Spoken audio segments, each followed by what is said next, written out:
Ngobrol aja gimana, Kian sama Nala? Bobo kalau jam segini. Enggak, Ian tuh bobonya malam, dia tuh bobonya jam 10-an gitu. Jadi dia lagi main Bangun sama papanya. Kalau Nala aman. Bangunnya jam jam 7, jam 8 gitu. sama lah ya. Rapa tuh dulu tidur awal jam 7 gitu ya. Kita udah OTW tidur setengah 8, jam 8 tuh udah mulai merem. Karena prosesnya dia lama tidurnya. Jadi di kasur tuh bisa ngobrol sejaman lebih. Jadi ngobrol, nyanyi, cerita-cerita lah seharian ngapain gitu tuh bisa sejam lebih sampai yang ngelonin bisa tidur duluan. Terus semakin Dulu kesini gitu juga. semakin dulu gitu juga. Sekarang Iya, udah nggak? sekarang Masih. kesepakatan. Jadi misalnya bacanya mau berapa nih, terus dia harus yang benar-benar menuhin. Nanti kalau aku kan sebenarnya bukan orang malam. Jadi kalau terus nemenin dia tidur kadang ngantuk, terus aku bilang kalau udah gitu terus mama tidur tidur ya gitu. Maksudnya kayak kalau udah waktunya tidur kita tidur aja nggak saling nunggu-nunggu. Ah, kayaknya aku harus gitu Tapi ya. dia udah Nggak, saya kalau Rapa tuh udah, misalkan udah selesai nih, nyanyi, udah selesai baca gitu ya. Ntar udah tengah-tengah, kita udah mulai mulai krip-krip gitu kan, udah mulai mau tidur gitu. Tiba-tiba dia bisa kebangun, bunda, bunda, bunda, Rapa keinget sesuatu. Cerita lagi. mungkin dia berarti senang Panjang. cerita ya. Iya, Iya. tapi ya itu, jadi proses tidurnya lama. Nah, dulu sih kita jam 7 udah OTW tidur ya, jam 8 tuh udah tidur. Semakin kesini semakin malam, kita masuk kamar jam 9. Pernah baru tidur setengah 12. Tidur siang Tidur siang. Kalau Rafa selalu tidur siang. Aku suruh tidur siang. Kalau enggak, mamanya yang keluar nggak masuk. ada me time. Nggak bisa istirahat bentar kan, soalnya. Anaknya Iya aktif iya. kan, soalnya si Rafa tuh muter, terus nggak bisa diem. Nggak tahu. Kalau nggak badannya yang gerak, mulutnya yang gerak. Ah iya iya. Senang ikut banyak kegiatan ya kak sebenarnya si Rafa itu ya. Iya, harusnya sih banyak kegiatan. Tapi kan berhubung kita tinggal di apartemen. Ya ini susahnya sih ya, tinggal di apartemen kan nggak ada temennya dia. Jadi itu kehidupan sosialnya juga kurang. Mana Hmm, belum sekolah ya oh, kan, iya jadi iya. nggak ada temen Jadi, sama sekali, temennya cuman aku doang. udah Nah deh kita ini ini sekali ngobrol sekalian masukin aja langsung ya. bener, nah ini masalahnya tuh karena Rata nggak punya temen, terus jadinya kalau dia ketemu sama orang gitu ya, kayak kita misalnya Hmm. ke sekolah minggu itu ya, ketemu sama orang banyak rame-rame gitu tuh dia kayak yang monjok, ngeliatin, Hmm. diajakin ngomong, ditanyain nggak jawab. Terus kalau dipaksa, misalkan namanya siapa, dia diem aja. Kok nggak jawab sih? Namanya siapa? Siapa sih namanya? Digitu-gituin terus dia marah, pergi. Hmm. Dia nggak mau. Kayak Iya. misalkan lagi Zoom, kelas online gitu ya, karena trial kan. Dibilang, ayo Rata nyanyi, digituin kan. Ayo nyanyi, siapa yang mau nyanyi? Yuk Rata yuk nyanyi yuk. Dia udah bilang nggak mau, udah bilang gitu.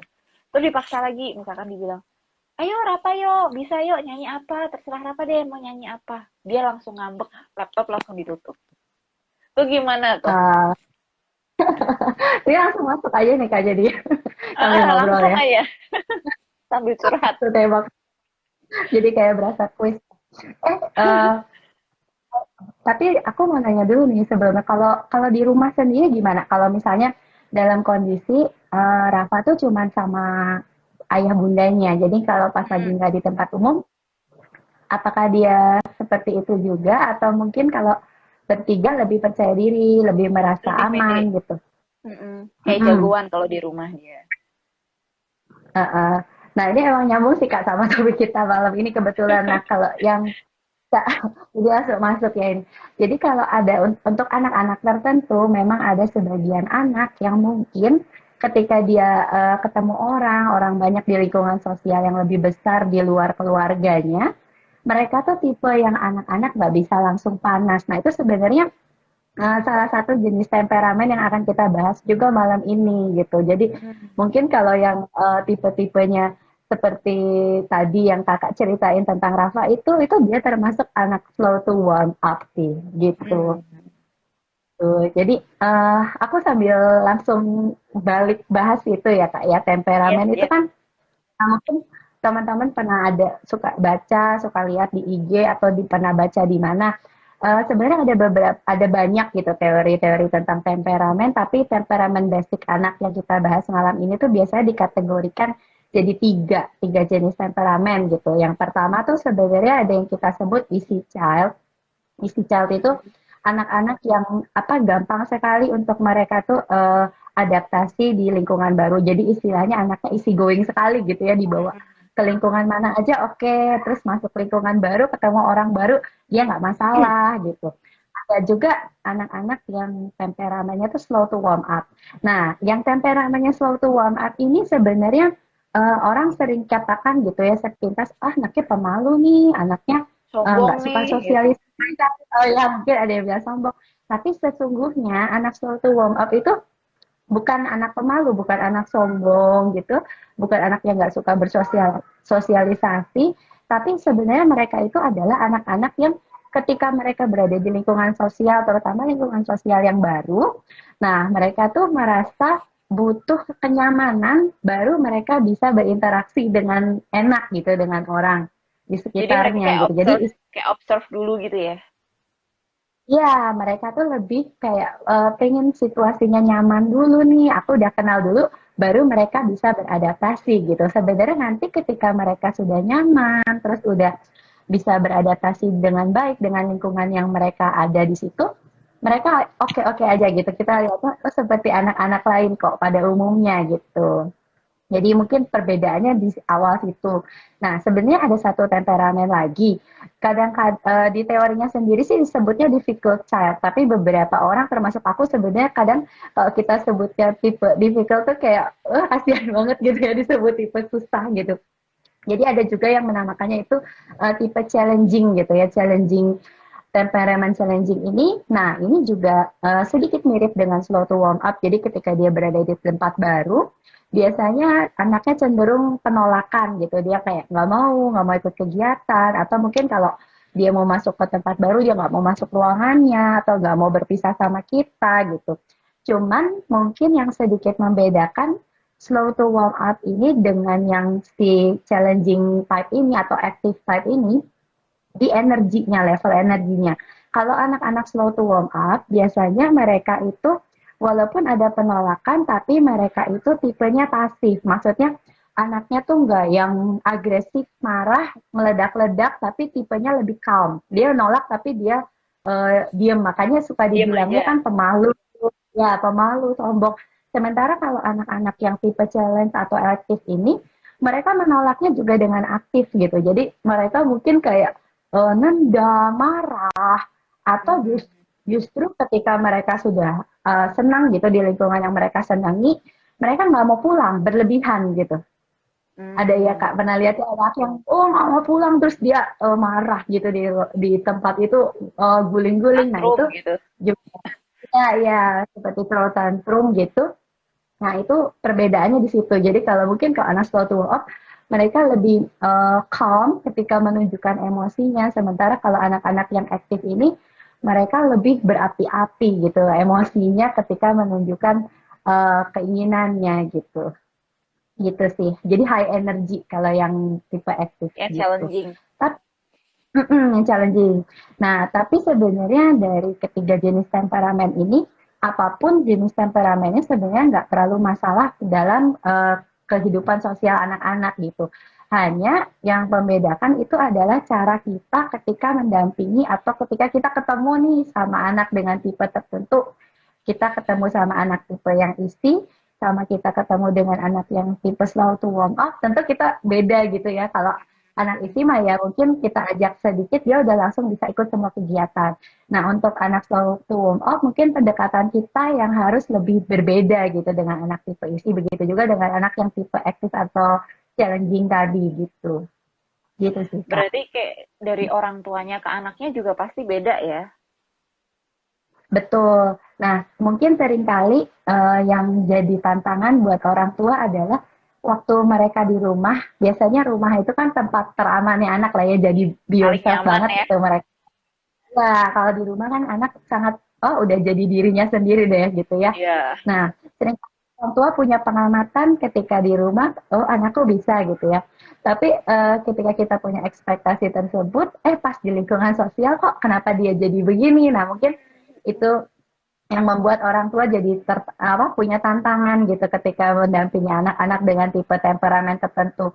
Tapi itu pentingnya kita tahu lah kira-kira kayak tadi kayaknya kalau Jessica kayaknya udah mulai mau nih kayaknya Rafa nih nangkapnya anaknya slow to warm Iya. up. Nah, dengan kita tahu kira-kira anak kita tuh tipenya apa, nanti ketika kita lagi membawa dia atau ketika kita mendampingi dia di lingkungan sosial, kita bisa lebih encourage dia sesuai dengan temperamennya gitu.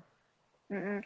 Jadi itu kalau kalau aku ya pengalaman aku ya dulu sama Rapa kan nggak ngerti nih masalah temperamennya dia yang slow to warm up lah apalah kita jadi akunya lebih kayak maksa jadinya kenapa sih nggak bisa Hmm, kan di rumah bisa gitu itu loh sama sama misalnya sama temennya sama si A gitu jadi aku yang nge-push dia tapi kok lama-lama dia malah jadi kayak males terus jadi marah itu tadi karena dipaksa itu karena kan dia jadi marah kan terus lama-lama aku baca-baca.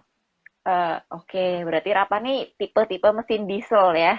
Harus dipanasinnya lama, baru udah panas, baru ngebut gitu kan, tipe-tipe mesin diesel gitu. Karena nggak ngerti iya. teori tiga temperamen ini kan. Nah, tadi kan Fania bilang tuh kalau misalkan kita orang tuanya juga harus ngerti nih anaknya tipenya apa, jadi supaya tahu kita kayak ngasih apa ya, kita ngeresponnya kayak apa gitu kan ya. Nah, gimana cara taunya temperamen anak kita? Oh, Yang paling gampang apa? oke.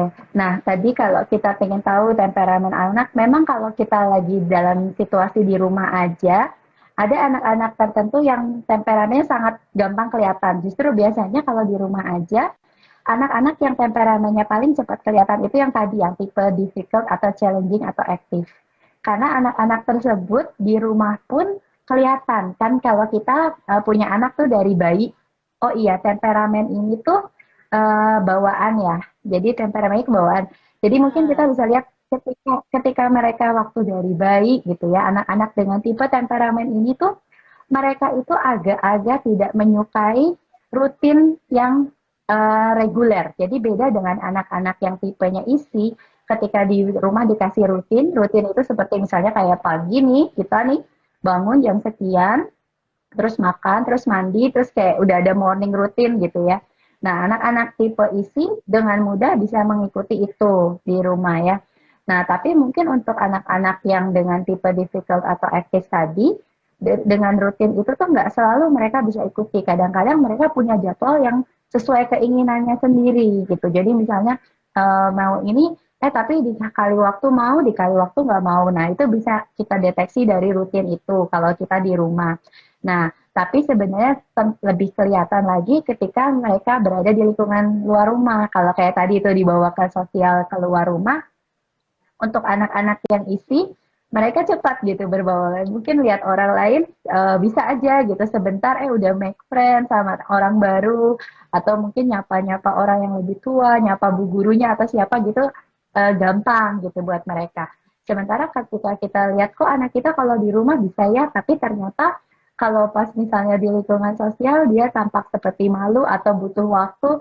Nah, nanti mungkin kita bisa mulai observe nih.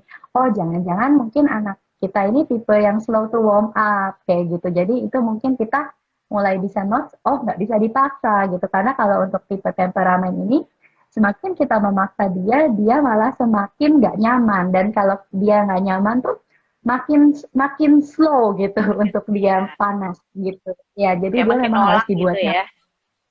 Nah, begitupun dengan tipe yang difficult itu, nanti kelihatan kalau di lingkungan sosial itu dia kayak lebih mood, ke bawah moodnya dia. Ketika dia suka banget dengan lingkungan, heboh gitu, wah gitu ya. Tapi kalau dia gak mau pulang gitu misalnya, tapi kalau dia nggak suka, menolak banget gitu, menolak bangetnya agresif beda sama yang tipe slow to warm up. Nah, tapi memang juga di penelitian ini kan penelitiannya dari tahun 1970 waktu itu ya, dari tiga temperamen ini tuh gak semua anak tuh bisa dikategorikan satu temperamen. Ada anak-anak tertentu yang mungkin misalnya nih di situasi tertentu dia adalah masuk ke kategori isi.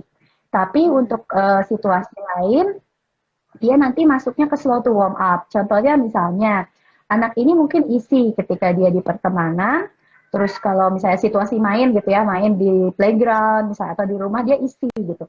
Tapi ternyata kalau misalnya dia dibawanya ke situasi akademik, misalnya les, tempat les baru, nah di situ dia slow to warm up. Nah bisa ada juga combine gitu seperti itu.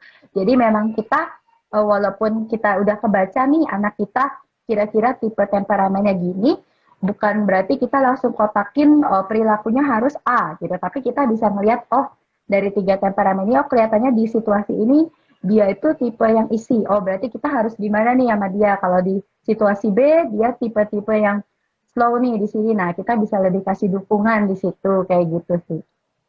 Orang tuanya harus bisa membaca situasi ya. Iya, betul. Memang kita harus banyak-banyak observe sih ke anak gitu untuk Kalau lebih tahu anaknya gitu. Kalau anaknya Fania sendiri gimana? Kan anaknya dua nih. Kalau aku kan masih satu nih ya. Jadi nggak pengalaman kan, nggak bisa ngebedain gitu loh. Maksudnya ya Rapa ya udah kayak gitu. Antara isi to warm up ke challenging sih dia kayaknya kalau dari penjelasan Fania tadi. Fania kan anaknya dua nih, Mm-mm. Kian sama Nala. Itu gimana tuh? Beda nggak? Oh, beda sih beda. Tapi beda kalau Kian itu lebih dia tuh sebenarnya mirip sama Rafa sebenarnya. Tapi kadang jadi dia tuh sebenarnya tipenya slow to warm up. Tapi kalau dia udah nyaman, udah repeat ke tempat tertentu, udah oke gitu, dia bisa jadi isi gitu. Mhm. Kalau bukan tipenya. Nah, cuman kalau Nala dia lebih isi sih. Dia kemana-mana hayu-hayu aja. Cuman dia observer. Jadi kalau misalnya dia di tempat baru, dia hayu aja, nggak ada penolakan dibawa kemana aja. Oke, tapi dia diem dulu gitu. Dia diem Ngeliat dulu, dulu tapi dia gitu. mau aja nggak masalah dibawa kemana pun dia lebih adaptif nggak ada penolakan tapi karena dia masih bayi juga sih cuman dia emang nggak ada penolakan kalau Kian dulu waktu bayi udah kelihatan dibawa ke yang situasi tertentu dia nangis dia nggak mau gitu kalau Nala oke oke aja tapi dia diam dulu nanti kalau dia udah nyaman baru dia enjoy gitu. Padahal bisa dibilang si Nala tuh ini ya, anak bayi pandemi ya. Iya iya Lahirnya pas makanya pandemi sebenarnya kan. oh iya kan suka ini kebetulan kemarin di question box juga ada yang nanya ke aku apakah tipe temperamen ini apa terpengaruh sama lingkungan gitu bisa terpengaruh sama lingkungan. Sebenarnya kalau temperamen itu pada dasarnya dia itu kan bawaan ya atau kita sebutnya nature. Jadi memang dari lahir itu sifat bawaan mereka. Tapi memang si apapun karakter manusia itu selama dia hidup itu bisa dipengaruhi sama nurture. Jadi misalnya awalnya nih dia tipe yang suatu warm up bisa jadi dengan dukungan dari keluarga, dukungan dari sosial yang memadai, dia tiba-tiba menjadi anak yang isi gitu, gitu bisa juga gitu. Jadi sebenarnya bisa bisa juga perubahan atau memang dia dari lahir tuh udah isi, jadi nggak kepengaruh misalnya pandemi, nggak ketemu orang pun pas ketemu orang dia langsung oke-oke aja gitu juga bisa gitu. Nature-nya udah easy gitu ya.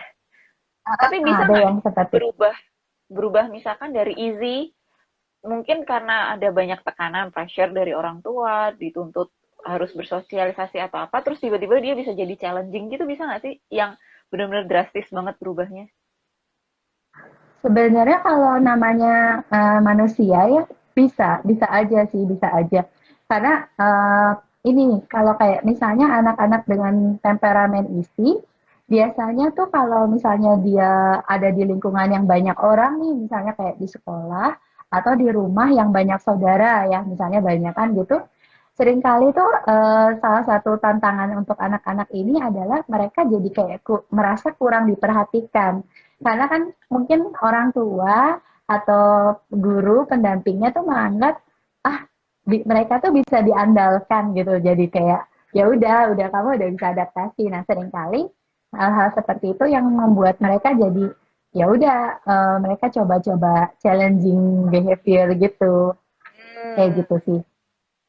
Jadi memang kalau temperamennya sendiri, apa yang kita harus kenali itu bawaan. Tapi kalau untuk perilakunya anak yang muncul, nggak selalu semuanya itu based on temperamen asli mereka. Kadang dipengaruhi juga sama kondisi, sama lingkungan, terus sama interaksinya dengan orang-orang juga kayak gitu. Kehidupan sehari-hari ya. By the way Nah, nih teman-teman, kalau ada yang mau nanya boleh langsung di question atau di chat lah ya, di komen maksudnya. Kebiasaan Zoom iya. ngomongnya chat gitu kan. IG live. Aku tuh sebenarnya itu kemarin teh udah ada yang titipan Ada yang nanya ya? pertanyaan, tapi yang terakhir-terakhir aja kali ya atau gimana nih? Nggak apa-apa sekarang juga. Apa nih nanya apa? Siapa tahu menarik kan? Ya itu sih tadi lebih kebanyakan yang kemarin paling banyak sih nanyanya itu apakah si temperamen itu adalah apa bisa berubah atau enggak? Jawabannya kalau temperamen itu sebenarnya kan bawaan, jadi sifat dasarnya sudah seperti itu, tapi bisa berubah karena dipengaruhi oleh lingkungan. Terus ada yang lucu nanyanya, jadi temperamen itu keturunan atau bukan? Ya, karena kan suka dibilangnya kan genetik. Nah, genetik itu kan sebenarnya bawaan lahir. Memang bawaan lahir itu artinya kita kayak dapat gift gitu ya, udah ada dalam diri kita. Nah, untuk beberapa bawaan lahir seperti kecerdasan, terus ada beberapa itu yang diturunkan. Tapi kalau temperamen itu sebenarnya nggak diturunkan sih. Jadi misalnya kita orang tuanya adalah orang bertemperamen isi gitu, tapi bisa aja anak kita tuh ternyata dapetnya yang temperamennya challenging tadi itu kayak gitu bisa gitu. Terus ini langsung aja Jadi nih aku bawaan bahas pertanyaan. bawaan lahir tapi bukan turunan gitu ya. Ya, iya Cetakannya betul. begitu gitu. Apalagi semakin nanti bertambah usia, sebenarnya si temperamen ini bisa mengalami perubahan karena pengaruh lingkungan gitu. Tapi ketika kita tahu jenis anak, kita bisa membantu anak mempersiapkan diri ketika dia menghadapi lingkungan atau situasi tertentu gitu. Terus tadi tuh, Nah, oh ya ada yang nanya ada juga, lagi. apa kalau si temperamen ini uh, beda atau sama sanguin, koleris itu kan temperamen juga ya, ya betul. Itu cuman sebenarnya kalau yang sanguin, koleris, flegmatis, melankolis itu uh, di apa dikenalkannya sama Hippocrates. Nah kalau si temperamen 3 ini dia lebih baru sih, dia itu tahun 70 oleh Thomas Sanchez. Jadi yang beda tuh cuman unsur-unsur pengukurnya aja, tapi kurang lebih sebenarnya sama itu tuh dua-duanya adalah bawaan gitu dan dipengaruhi lingkungan gitu Cuma sih. mungkin ini lebih Oh simple iya, gitu ya. dan mungkin lebih kalau untuk anak gitu ya lebih mudah karena kan kalau uh, kalau yang sanguin, koleris gitu karakteristiknya untuk yang menunjukkan temperamen itu lebih banyak gitu. Kalau yang ini lebih simpel untuk kita lihat kira-kira anak kita membantu mereka untuk masuk ke situasi baru kayak gitu. Terus paling ini nih yang oh ya temperamen ini tuh ada yang nanya, apakah anak dengan temperamen tertentu tuh bisa lebih sukses daripada yang temperamen lain? Enggak sih jawabannya, karena temperamen itu enggak memprediksi hasil gitu. Jadi kayak enggak, bukan anak dengan temperamen tertentu bisa lebih berprestasi dari anak bertemperamen lain gitu. Karena temperamen itu enggak memprediksi hasil, tapi mereka itu memprediksi cara anak itu belajar, itu terprediksi dari temperamennya, cara mereka bersosialisasi, terus cara mereka bereaksi terhadap suatu kejadian, dan cara mereka merasa atau memaknai suatu kejadian. Itu aja sih. Jadi kalau hasil sih masih dipengaruhi sama banyak hal lain gitu. Jadi Oh paling temperamen ini cuma kali ya Kak. kayak prediksi caranya aja ya. Bukan bukan Iya, memprediksi hasil gitu. nggak memprediksi hasil sama sekali gitu. Karena prediksi bagaimana seseorang itu mungkin lebih ini kayak bagaimana prediksi seseorang itu merasa, terus bagaimana prediksi seseorang itu ketika mereka bersikap atau bereaksi terhadap lingkungan kayak gitu. Oh ya, terus sebenarnya kan si tiga temperamen ini juga punya kelebihan sih, walaupun mungkin orang suka ini, nah ini mungkin yang apa sih kayak bukan bukan mitos gitu, kayak orang kan suka bilang kalau orang yang isi mah enak ya kamu anaknya isi gitu. Terus Ya kebanyakan ada orang juga tua juga pasti mikirnya gitu ya kayak enak banget ada nih nah mah punya anak yang easy gitu ya. Kalau punya anak yang challenging nih susah banget kayak gitu. ya iya kan mungkin dari namanya gitu kan isi mudah ya gitu. Iya. Tapi Sebenarnya gitu ya, yang namanya temperamen atau karakter, kepribadian apapun itu yang ada di manusia semuanya ada positif negatif ya. Nah, termasuk temperamen ini, tiga-tiganya itu sebenarnya punya kelebihan masing-masing yang bisa kita syukuri gitu dari tiap anak. Kan kayak tadi tuh, kalau yang temperamen isi sudah jelas mungkin orang tuanya ketika berada di lingkungan baru tuh nggak terlalu cemas gitu ya ketika membawa anaknya karena anaknya mudah Dilepas aja bisa. beradaptasi.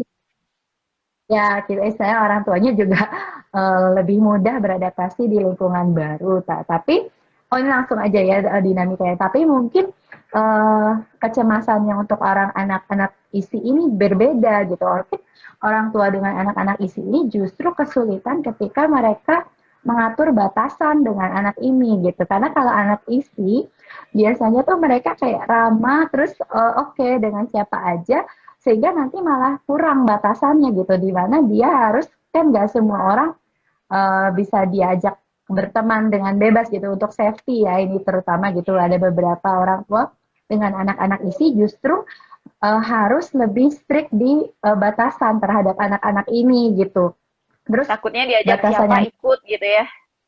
Orang batasan nggak yang diberikan dikenal gampang.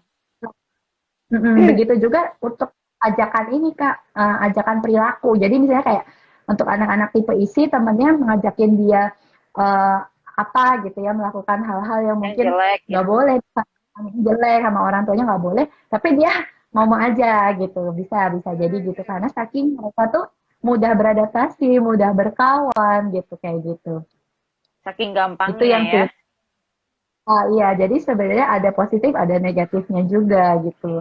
Sementara kalau untuk yang slow to warm up, mungkin orang tuanya harus lebih effort kan ketika membawa dia ke lingkungan baru tuh, kayak mungkin kita harus mendorong dia, mensupport dia, mendukung dia, sekaligus kita Tanpa juga mungkin memaksa. harus tanpa memaksa. Jadi kita harus jadi orang tua yang mungkin lebih sabar gitu, mengikuti ritmenya dia. Dan mungkin kita juga jadi kayak harus sounding gitu kan sama lingkungan barunya. Tiap kali misalnya dia masuk kemana kita mungkin kayak harus selalu, misalnya mungkin kan kayak tadi kakak cerita ada di lingkungan baru nanti ada orang yang melabeli dia, ih kamu sombong ya gitu kan ke anaknya. Mungkin kita nanti kan jadi harus lebih, oh enggak, om dia nggak sombong, mungkin masih belum kenal aja. Nah, jadi mungkin kita lebih effort di situnya gitu terhadap anak ketika dia berada di lingkungan baru. Tapi kabar gembiranya nih untuk Kabar orang gembira. tua yang anaknya slow to warm up, ini anak-anak dengan tipe slow to warm up ini anaknya tuh kalem dan sifatnya sebenarnya menetap. Jadi ketika nanti dia sudah nyaman, kita sebenarnya lebih mudah memprediksi dia gitu. Hmm. Tapi yang memang dibutuhkan itu sebenarnya adalah dukungan di awal, support ketika dia memasuki lingkungan baru atau lingkungan apa deh yang dia nggak rasa nyaman. Jadi yang effortnya di membuat dia merasa nyaman dan menunggu dia mendapatkan rasa nyaman itu gitu effortnya di situ. Tapi ketika dia udah dapetin rasa nyaman, sifatnya lebih stabil dan menetap gitu. Itu Jadi untuk nggak anak. yang Dan mereka happy banget atau sedih banget gitu ya dianya ya. kalem lah kalau kata orang dia kalem Kalem. dan terus itu ada rasa hati-hati. Jadi mungkin orang tua juga lebih kayak lebih trust gitu. Ketika dia udah nyaman di lingkungannya kita lebih enak dia udah trust. Dia tahu sendiri alertnya kapan dia bisa oke atau kapan dia nggak ikut kayak gitu. Gitu. Nah terus untuk yang Kalau yang tipe tadi challenging yang nih. satu challenging nih. Nah memang mungkin effort orang tua untuk mengatasi high energinya itu yang banyak ya untuk ketika dia senang kita apa ya membuat dia tuh untuk misalnya dia nggak mau pulang untuk membuat kesepakatan dengan dia jadi kalau orang tua yang dengan anak-anak tipe challenging atau difficult ini biasanya sibuk membuat kesepakatan sama anak memang banyak gitu banyak harus kesepakatan yang dibuat mengatur batasan juga gitu. Terus udah gitu ya sounding juga seperti anak-anak slow to warm up itu gitu. Jadi cukup banyak yang harus dilakukan ketika dia memasuki situasi atau lingkungan baru. Tapi kelebihan anak-anak dengan tipe ini sebenarnya mereka adalah anak-anak yang tahu apa yang mereka mau gitu. Jadi sebenarnya anak-anak dengan tipe si challenging active ini ketika nanti mereka ditanya, ketika mereka ditanya perasaan atau ketika mereka ditanya sesuatu, biasanya mereka lebih jujur dan lebih tahu apa yang mereka mau gitu. Sementara mungkin Kayak anak-anak yang ya gimana? kayak punya pendirian gitu ya, lebih lebih punya pendirian anaknya Oh, ya. punya pendirian dan tahu gitu apa yang dia mau. Jadi ketika misalnya anak isi atau suatu warm up mungkin masih meraba-raba lingkungan, si anak yang tipe aktif ini sebenarnya dia sudah punya persepsi atau pandangan terhadap lingkungan tempat dia berada itu gitu. Jadi sebenarnya kalau dibilang dia lama adaptasinya, betul dia lama adaptasinya, tapi dia untuk mengenal lingkungan dia sebenarnya cukup cepat gitu. Dan dia tahu pandangan dia terhadap lingkungan itu gitu. Cuman karena dia moodnya high and low itu yang kita harus banyak-banyak effort untuk memanage-nya kayak gitu. Dan tipe anak Dan aktif tuh bisa menilai menilai apa ya? Menilai situasi, menilai orang gitu lebih peka nggak sih? iya Iya betul, ya. tadi itu yang mau sensitif biasanya, lebih punya sensitivitas terhadap lingkungan. Jadi kalau misalnya ketika situasinya berbahaya, mungkin kalau anak-anak aktif, anak-anak isi itu harus diperingatkan, harus kayak kita jangan gitu ya, ini Mm-mm. berbahaya gitu. Tapi kalau untuk anak-anak yang tipenya aktif ini, challenging ini, biasanya mereka tuh justru punya kepekaan untuk menilai sendiri gitu. Oke. Kayaknya Rafa lebih cenderung Ya. ke situ ya. Karena tuh dia gini Uh, loh, dia tuh bisa kalau misalnya diajak ngomong ya, sama-sama orang yang nggak dikenal nih, sama si A sama si B, dua-duanya dia belum pernah ketemu misalkan ya. Nah, si A ini ngajak ngomong dia bisa bisa ngejawab, misalkan umurnya berapa, dijawab 4. Tapi kalau si B ini yang nanya, sama-sama belum pernah ketemu ya ini, itu dia bisa diam 1000 bahasa ngumpet di belakang aku. Mungkin mungkin hmm, juga dia punya kepekaan itu kali ya, menilai orang mana ya. yang dia bisa ajakin ngobrol, mana yang bisa dia jawab, dan mana yang dia harus berlindung di balik bundanya gitu kali ya.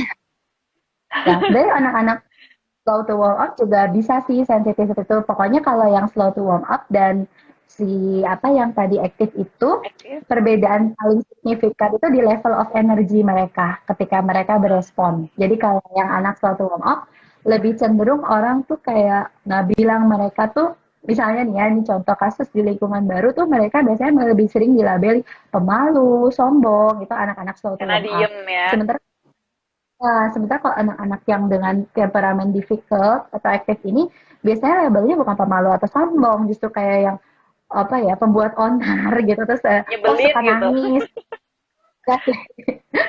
ya boleh Ada ya enggak nggak ya? lah ya, cuman itu apa ya coba pembawaan mereka di tempat baru gitu sih gitu. Jadi Oke setiap deh, anak juga dengan temperamen yang berbeda butuh dukungan yang berbeda penanganannya gitu. beda. Mm-mm. Jadi kalau menangani anak pertama dan anak keduanya Fania tuh beda ya berarti ya. Beda, beda pasti. Ya, anak kembar aja bisa jadi beda gitu. Anak kembar Benar. juga bisa beda. Tiap anak tuh Mm-mm. beda-beda. Terus ada pertanyaan sih ini, Van. Apakah nanti kan sebenarnya kan topik utamanya kita pengennya bahas MBTI ya, tapi ya anak-anak belum bisa dibaca kan MBTI-nya yang apa extrovert, introvert dan sejenisnya itu kan. Itu masih jauh banget kan. Nah, apakah temperamen ini yang isi slow to warm up dan aktif ini akan berpengaruh ke arah situ nantinya? Maksudnya orang kan biasa ngecap, wah anak ini easy nih. Biasa kan ngomongnya bukan easy ya. Wah anak ini extrovert, anak ini yang slow to warm up dicapnya nanti ini anaknya introvert kayak gitu. Itu ngaruh nggak sih sebenarnya? Ini sebenarnya ada yang nanya juga tentang MBTI. Nah, jadi kalau perbedaannya kan perbedaannya dulu ya. Kalau yang si temperamen ini kan tadi ya, sebenarnya temperamen ini tuh dilihatnya dari level of energy, activity, terus udah gitu gimana dia terdistract ketika di lingkungan baru. Ada 9 karakter yang menentukan mereka tuh sebenarnya masuk ke temperamen mana gitu ya. Nah, tapi kalau si MBTI ini dia lebih kompleks lagi karena dia itu adalah gabungan dari 16 tipe yang di dalam 16 tipe itu udah ada 4 unsur yang membentuk kepribadian. Jadi kayak ekstrovert, apakah dia ekstrovert atau introvert? Terus udah gitu apakah dia itu orangnya intuition atau sensing gitu. Cara dia memaknai suatu apa stimulasi itu dia itu sensing atau intuition. Terus kemudian apakah dia orangnya thinking atau feeling. Nah, kemudian terus ada juga yang merceiving sama judging. Nah, jadi memang kompleks banget, terus itu dikombin dari empat aspek itu, jadi ada 16 tipe kepribadian. Nah, kenapa sih anak-anak kecil ini belum bisa dibaca? Karena si MBTI ini kan self-assessment juga ya masuknya tesnya. Anak-anak kecil belum mengerti gitu, ada kendala bahasa, kendala komunikasi, terus udah gitu yang kedua, terus masih bisa berubah, karena MBTI ini juga agak dipengaruhi oleh lingkungan. Jadi bisa ya kayak waktu ini nih, waktu aku kuliah dulu kan kita tuh dites gitu di kelas tuh MBTI gitu. Setelah lulus kadang-kadang kita suka ada beberapa yang mengalami tes MBTI lagi, entah di tempat kerja atau di mana. Ada beberapa orang yang MBTI-nya mungkin tetap gitu. Ada juga beberapa orang yang berubah gitu, bisa berubah. Nah, kenapa bisa berubah? Karena itu pengaruh lingkungan gitu. Tapi mungkin bisa ada efeknya dari temperamen ini. Kayak misalnya anak-anak dengan tipe isi, beberapa dari mereka berkembang menjadi anak-anak yang suka dan mendapatkan energi sosial ketika mereka berinteraksi, terus berkembang jadi anak ekstrovert, bisa. Tapi nggak menutup kemungkinan juga anaknya isi, temperamennya, tapi sebenarnya dia introvert. Jadi dia dapat energinya ketika dia menyendiri, itu bisa juga gitu. Oke, Jadi ini berarti sebenarnya itu agak ya, nggak 100% akan membawa, oh easy ini pasti akan extrovert, oh ya, yang aktif ini ya, akan introvert kayak gitu, nggak ya, nggak 100% lah ya. gitu. Jadi Oke. kemarin tuh ada yang nanya itu apakah ini sama dengan MBTI, temperamen ini enggak sama gitu. Kalau MBTI lebih kompleks karena dia tuh udah masuknya ke tipe kepribadian Ngomongin gitu. MBTI nih ya, MBTI ku aja berubah banget sejak zaman single lah ya, istilahnya sebelum menikah sampai sudah menikah dan sampai punya anak. Jadi dulu tuh aku waktu kuliah masih kerja pun aku ekstrovert gitu. Jadi kalau misalnya diajakin nongkrong, hayu, udah langsung nyerap energi dari orang banyak nih gitu kan. Sekarang kalau diajakin, yuk nongkrong yuk, habis pulang nongkrong capeknya minta ampun. Kayak ini aku seharian tadi, bukan seharian sih, kesiangan tadi lagi cari-cari apartemen kan ceritanya gitu. Ketemu orang kayak gitu. Nyampe rumah nih tadi udah capek banget mau IG live. Aduh ya ampun masih capek belum ke recharge, udah ketemu orang lagi gitu. Jadi benar-benar berubah banget, yang dulunya ekstrovert banget, sekarang ketemu orang udah keserap, energinya hilang semua. Dan itu ngefek juga Bisa nggak aja. sih ke anak-anaknya? Maksudnya orang tua Eh, dengan tipe MBTI tentu mm-mm, ke anaknya. mm-mm. eh Ngaruh nggak ke temperamen atau ke sifat anaknya gitu? Kalau temperamen enggak, karena itu kan adalah bawaan. Tapi mungkin kalau ke pembentukan kepribadian anak lebih ngaruhnya ke bukan sebenarnya lebih bukan ke MBTI orang tuanya, tapi ke pola asuh yang dia kasih ke anaknya. Jadi kan sebenarnya bisa jadi dia adalah, atau kita ngomongnya karena ini temperamen ya Kak. Misalnya dia adalah orang tua dengan temperamen yang sebenarnya dia anak-anak aktif gitu, yang emosinya naik turun nih, ledak-ledak. Hmm. Tapi dia tahu ketika dia berpola asuh sama anak, itu tidak akan mendukung perkembangan anaknya. Maka dia belajar untuk tidak melakukan itu sama anaknya, sehingga nggak mempengaruhi kepribadian anaknya. Tapi ada juga kan misalnya yang dengan kepribadian meledak-ledak, menjadi modeling, anaknya punya kepribadian yang sama. Nah, nanti mungkin itu Ledak-ledak yang membentuk anaknya cocok. jadi punya kepribadian tertentu kayak gitu. Oke, Dan pola itu asuh tuh kalau tricky. MBTI berubah, iya betul. Kalau MBTI berubah itu juga ada derajatnya sih. Kalau dulu di tes aslinya, kalau yang di tes benerannya tuh kayak misalnya kita extrovert atau introvert tuh ada skornya. Jadi nggak cuma hasilnya extrovert atau introvert, tapi extrovertnya tuh berapa, introvertnya berapa. Berapa persen Kalau gitu ya?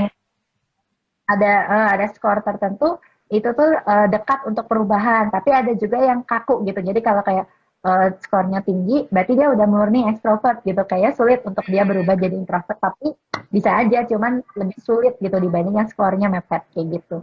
Ya, bener sih. Dulu aku ekstrovert tuh cuma 30 sekian persen gitu kayak kalau nggak salah. Tapi emang berasa banget perubahannya. Sekarang introvert 98% terakhir tes.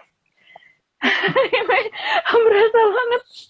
Beda banget. Yang terakhir kan tes sama Fania juga kan. Aku ada tes sama Fania itu MBTI dulu. Oh, Waktu oh yang di, acara. oh, iya iya iya, iya iya, masalah sama ya ya sama kayak. Iya, sama kayak ya juga itu. Oke deh, teman-teman masih ada yang mau ditanyakan nggak nih? Boleh. Sebenarnya aku ada titipan pertanyaan, Oh, terus aku ada janji lagi. janji Boleh. live. Sebentar ya, aku baca ini soalnya agak panjang. Jadi katanya, ini bagaimana cara kita menjebatani anak dengan emosi yang sulit. Maksudnya mungkin temperamen yang sulit dengan adult, orang dewasa yang mungkin yang masih mengenakan pola asuh tradisional. Jadi kasusnya tuh si Mbak ini dia tuh anaknya tuh diasuh oleh asisten rumah tangga. Jadi ada kayak mbaknya gitu yang ngasuh anaknya sehari-hari. Terus mbaknya ini udah cukup tua dan dia tuh pola asuhnya tradisional banget kayak orang zaman dulu. Jadi suka bercanda yang membuat anak tidak nyaman, marah-marah dan menangis gitu. Jadi gimana caranya dia sebagai orang tua menjebatani pada anaknya nih tipe yang difficult lagi gitu. Terus tapi dia dapat pengasuhnya yang kayak gitu.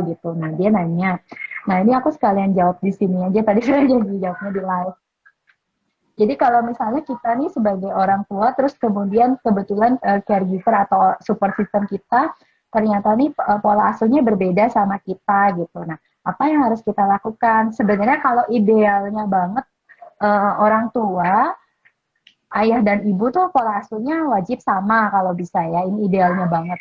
Terus udah gitu jika di rumah kita ada support system lain yang terlibat sama pola asuh anak seperti misalnya nenek atau misalnya kayak ini kasusnya ada pembantunya, itu sebaiknya juga sama. Tapi kan terkadang kita nggak bisa ideal ya. Kadang mereka mungkin dengan generasi yang berbeda punya pola asuh yang berbeda. Nah kalau kayak gini yang mungkin bisa membantu kita untuk memperbaiki connection dengan anak itu kita tuh sebenarnya harus punya bikin kesepakatan dulu nih antara kita sebagai orang tuanya dengan anak. Jadi kita harus punya kedekatan dulu sama anaknya walaupun misalnya nih kita kerja tapi anak kita dipegang sama mbak nih. Anak kita harus punya trust dulu sama kita, harus punya connection sama kita sehingga kita sama anak tuh sama-sama udah kayak deal-dealan gitu. Kong kali kong di belakang siapa nih pemegang otoritas di rumah gitu. Nggak kita langsung kayak pemegang otoritas nggak gitu sih kita deal sama anak ya. Maksudnya kita kayak bahasainnya ke anak nih membuat anak mengerti bahwa oh kalau ibu nggak ada nih di rumah berarti kamu harus nurutnya sama mbak misalnya atau kalau ibu nggak ada di rumah misalnya kita merasa mbaknya tuh nggak sesuai sama kita bikin rules gitu di rumah untuk anak jadi kita udah ada rulesnya jadi ketika anak pun diasuh oleh pembantu terutama mungkin yang pola asuhnya suka berseberangan banget anak tuh udah punya rules gitu. Nggak apa-apa sih kalau kayak di sekolah pun misalnya kita punya tata tertib nih di rumah kita gini-gini atau rutin dicatat gitu. Itu sangat membantu. Sekalipun misalnya anaknya tipe difficult, tapi ketika dia punya batasan yang jelas, ini memudahkan anaknya untuk dia beradaptasi gitu. Itu yang pertama bisa membantu. Terus udah gitu kita tuh juga ngajari anaknya punya otoritas yang ditularkan. Artinya di sini ketika tadi kan dia cerita anaknya nggak suka nih ketika bercanda gitu ya kita sebagai orang tua mungkin bisa juga kita bilang sama si caregivernya, sama si ART-nya gitu tentang bercanda seperti apa, tapi kita juga bisa kasih tahu anak kita how to say no gitu. Jadi kita bilang gimana ketika kamu nggak nyaman, kamu sampaikan perasaan kamu dengan cara yang positif gitu. Misalnya, Bu, aku nggak ibu ke pengasuh ya, Mbak atau Mbak gitu misalnya namanya Mbak, aku nggak mau gitu kata mama aku nggak suka ini nggak apa-apa nah jadi kita tuh punya di track yang sama dengan anak gitu sekalipun kita misalnya nggak bisa masuk ke si caregivernya gitu terus yang penting juga kita punya quality time antara kita sama si anaknya supaya apa dalam keseharian yang kita minim waktu sama anak itu kita punya waktu buat refleksi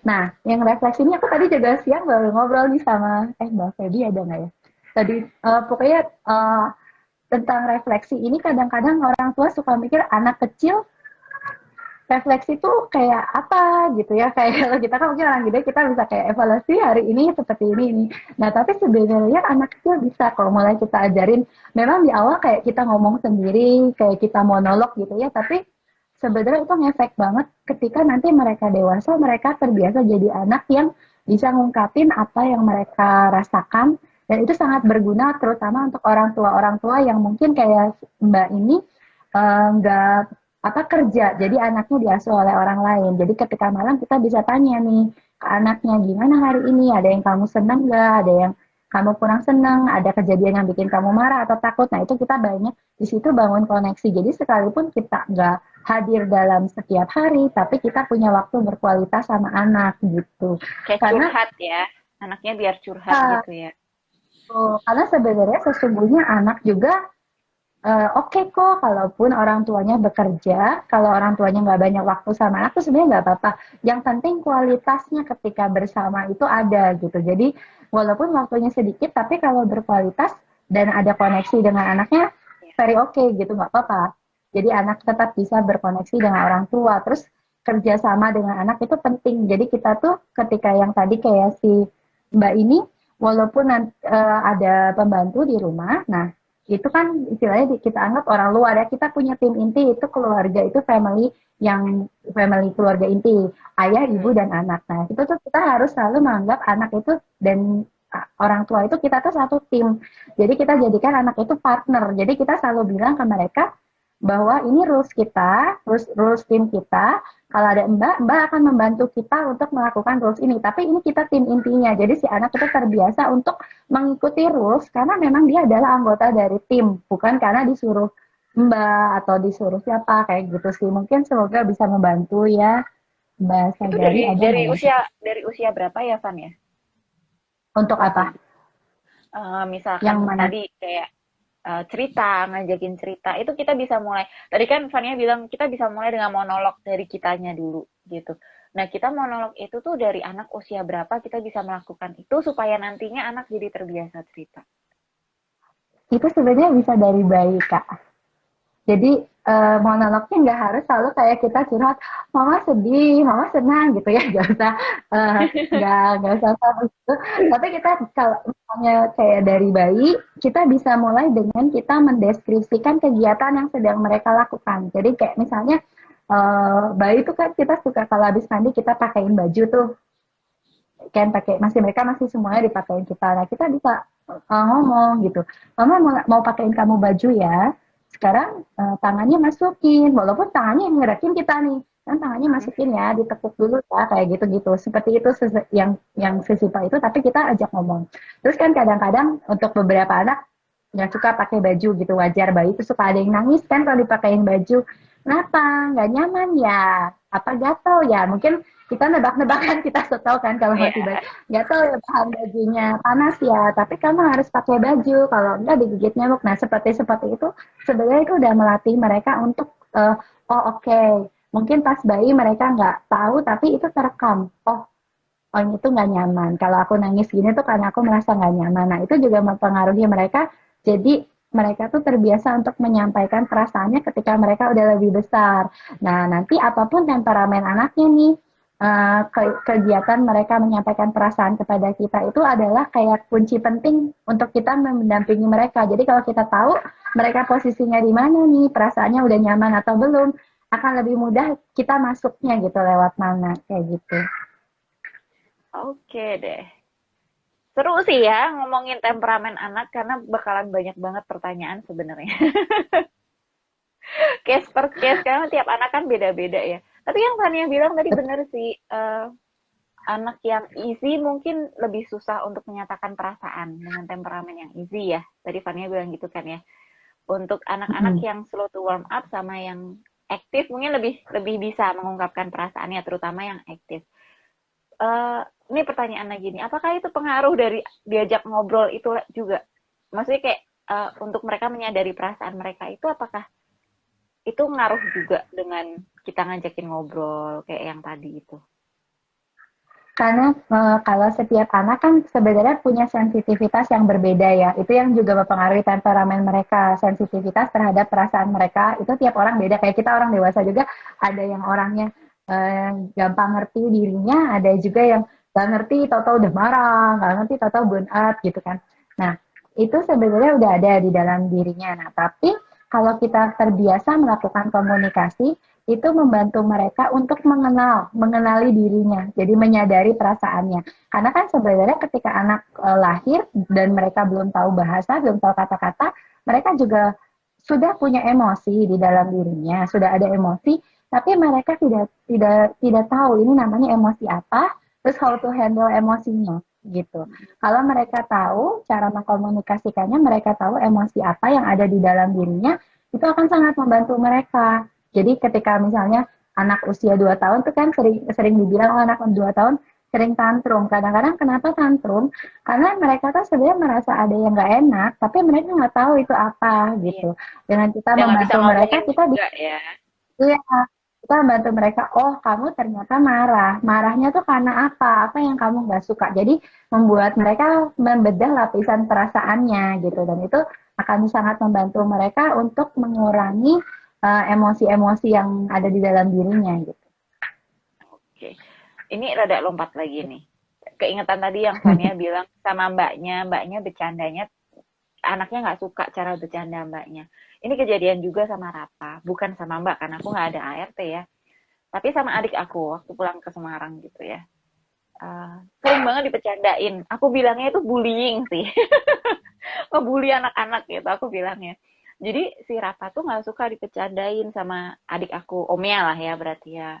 Misal dikilik-kilikin atau diapain dia nggak mau gitu. Awal-awalnya Rafa marah. Beramanya diam aja sih, cuman habis itu nangis kayak gitu kan. Terus habis itu marah karena dia nggak suka dia marah, dia pukul lah apalah kayak gitu kan. Terus uh, aku bilangin kalau misalkan emang nggak suka bilang aja, manggilnya kan ku Rafa nggak suka di kayak gituin, ku Rafa nggak suka dikilik-kilikin, ku stop.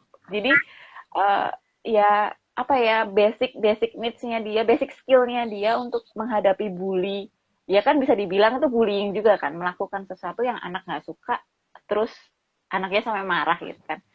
Jadi ya itu tadi, anaknya emang emang bener yang Fania bilang tadi sih, anaknya yang dibilangin karena adik aku nggak bisa dibilangin.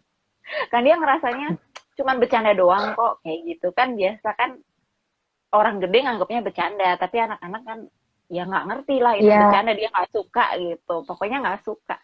Dia diajarin untuk ngomong I don't like this, nggak mau, stop kayak gitu. iya betul. Kadang orang dewasa juga suka, kan kita anggapnya bercanda gitu ya sama anak. Tapi sebenarnya anak tuh nganggap itu bercanda. Anak-anak itu nganggap itu serius karena tingkat berpikirnya mereka itu belum seperti kita. Jadi mungkin kalau kita mah mikirnya ah cuma gitu doang gitu. Nah kita nggak boleh memposisikan anak sama gitu kayak kita mikirnya ah cuma gitu doang. Karena di dunia mereka itu adalah sesuatu yang serius gitu. Mereka menanggapinya dengan serius. Jadi kalau mereka marah ya marah betulan gitu. Ketika mereka senang ya senang betulan. Makanya kita suka bilang kan anak tuh kok pure banget ya gitu, Pure banget. polos ya kelihatan. Ya, karena sebenarnya apa yang ada di dunia mereka itu mereka tanggapi dengan serius. Ketika mereka senang ya mereka senang. Ketika mereka sedih ya beneran sedih. Ketika mereka sakit hati sama satu perkataan kita ya beneran sakit hati gitu. Nggak ada lapisan-lapisan perasaan. Nah kalau orang dewasa kan beda ya. Udah banyak tekanan sosial, udah banyak pengen tampil seperti ini dan itu. Nah mungkin kita udah banyak lapisannya. Tapi anak-anak nggak seperti itu. Makanya mungkin juga dari kita sebagai orang dewasa ketika bercanda sama anak kita lihat-lihat gitu. Mungkin buat kita itu bercanda, tapi buat mereka itu sesuatu yang serius Beneran. kayak gitu. Mm-mm. Oke, udah jam 9, udah sejam ternyata kita ngobrol-ngobrol. Masih ada pertanyaan nggak sih, Van? Nggak ada ya? Yang Udah di habis. aku tapi nggak lihat chat yang ini ya, yang jalan ini. Tapi kalau yang nitip-nitip aku rasanya udah. Nanti maafkan teman-teman kalau ada yang ketinggalan. Nanti paling di DM. Ini Oke, nggak ada sih, di okay. sini aman sih, nggak ada yang nanya. Kayaknya terjawab Iya sih. semua dari penjelasan dan pertanyaan yang ada. Kayaknya Oke, soalnya oke. kemarin tuh ada teman aku bilang mau nanya, aku bilang di live aja dan orangnya ada di sini. Oh, Oh udah mau live, nanya. udah nggak ada. Udah nggak ada. Ya udah nanti bisa tambahin aja kalau misalnya ada pertanyaan paling nanti kalau kan temanku juga ada yang jam segitu katanya nidurin anaknya jadi nanti dia biasanya lihat videonya nanti DM mungkin gitu. Iya, nanti dikasih videonya biar nanyanya lebih lanjut gitu ya. Oke deh, thank you ya Fania udah sharing-sharing sama kita di IG Live. Jangan kapok ya nanti kalau dipanggil lagi ya buat sharing. Iya kak. Oke deh, thank you so much ya Van. Thank you so much buat semua yang udah ikutan nanya-nanya dan bercerita. Thank you. Selamat malam. Oh, Rapa mau dadah. Tuh. Sembunyi anaknya. Oke deh. Oke. Good Nggak night, bisa Kakak. Good night. Good night.